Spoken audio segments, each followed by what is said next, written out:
My name is T.Miller, Natasha Miller. I do poetry, starred in a Sprite commercial. I write books. I'm currently ranked as the number 5 female slam poet in the world. Use your ball as a brush. Leave colors in the sky. Repaint the backboard while you show us how you fly. See, dunking is an art, and you've got a canvas for a heart, a rim for an easel, an arena for a gallery, room full of people with windmills on the brain, waiting to be blown away. So turn your sneakers into crayons, draw from your bank, lay your signature on the net now. Show them how you paint. I wrote the book knowing that there are so many teens out there on the edge of, doing something harmful to themselves because of the cyberbullying. I just want to save lives. Patrick says, I want to be a fireman because my dad is a fireman. And he said real men drive fire trucks, police cars, 18-wheelers, and army tanks, and any man who don't do things like that is a faggot. And I don't want to be a faggot. The main inspiration for the book was the internet as a whole.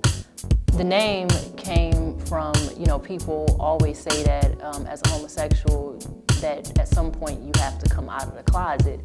And I've lived my whole life knowing that people do not hide in closets. You got coats, you got shoes, you got whatever type of weird shit that people keep in their closets, but you don't have people in closets. And so I just wanted to bring that to the forefront, which we don't come out of anywhere, we were just born this way.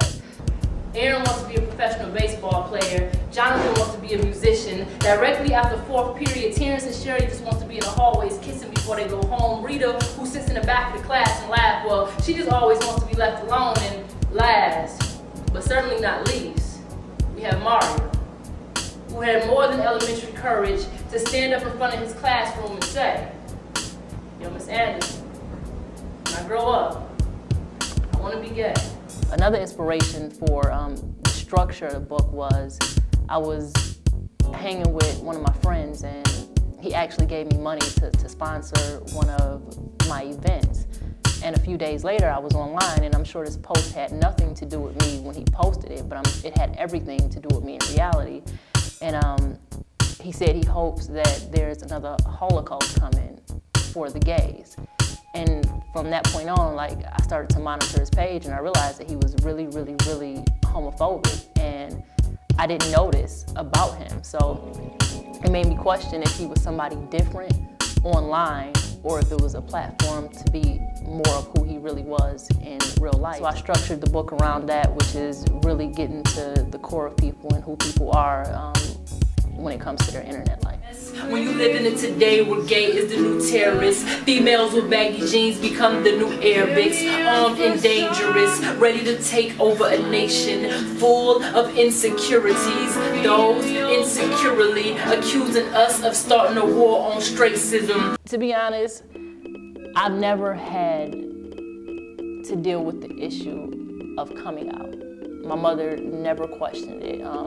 I could bring, a guy home and she wouldn't ask questions, and I can bring a girl home and she wouldn't ask questions as long as I respected her. So I never had to actually sit down and tell my parents, hey, I'm gay. So I can't give that story, but I can say that you only got one life, and the reality of it is you should live it, for yourself.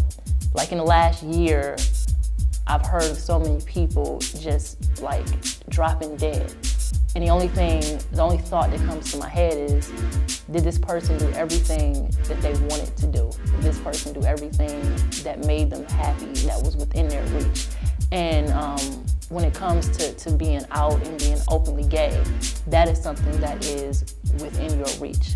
When you fully accept that, it'll be so much easier for you to not care how others feel about you. There's a big difference between your literary work and your slam work, or people like to say your page work and your stage work. I've not mastered the art of the page. When it comes to slam, I sit down, and when I'm writing slam poetry, I write with more emotion, because I know that I have to get other people to feel what I'm saying. When I'm writing slam poetry, it's a completely different approach. I understand that with this poem, I have to move people. No matter how much you say you don't write the slam or you don't want to write the slam, if you are a slam poet, there is a part of you that writes slam poetry. Versus Jamal May, who's from Detroit. He's such a great writer, but he's also a phenomenal slam poet, and he's mastered that art of page, stage, put them together. I like to think that I'm funny in my spare time. No, I didn't. I'm gonna use this. I'm smoke with this later.